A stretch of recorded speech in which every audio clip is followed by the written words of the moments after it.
maybe 5 or 6 minutes, it's all done. Perfect. Let me just show you what you do when you finish.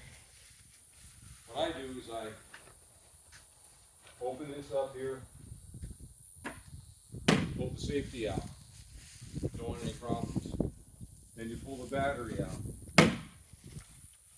After about 45 minutes of use, you'll probably need to recharge your battery. It's very easy to do.